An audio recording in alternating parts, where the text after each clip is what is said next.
কঠিয়াক লৈ পলিটিক্স নকৰিব কঠিয়াক লৈ কোনো পলিটিক্স নকৰিব কঠিয়া আমাৰ আবেগ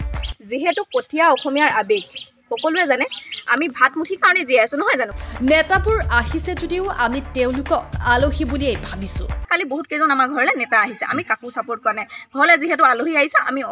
সেই আলহী অতিথি হিচাপে আমি শুশ্ৰূষা কৰিছো কোনোবাই কিবা সুধিছে আমি তাৰ উত্তৰ দিছো আনকি আমাক ভয় ভাবুকিও দিছে বিভিন্নজনে ভাবুকি মানে মইতো আপোনাক কৈছো কিছুমানে কৈছে ভাইৰেল হ'বলৈ কৰিছে কিছুমানে কৈছে আপোনালোকে আমুকটো ৰাজনৈতিক দলত যোগদান কৰিছে মইতো স্পষ্টকৈ কৈ দিছো মই স্পষ্টকৈ কথা কৈ ভাল পাওঁ আমি কোনো ৰাজনীতি দলত আমি যোগদান কৰা নাই গুণগুণ হতৰ কঠিয়াত উচ্ছেদ চলোৱা হৃদয় বিদাৰক দৃশ্য মাৰ নাযাওঁতে একাংশই ৰাজনীতি কৰাৰ অভিযোগ আনিছে গুণগুণৰ পাইকে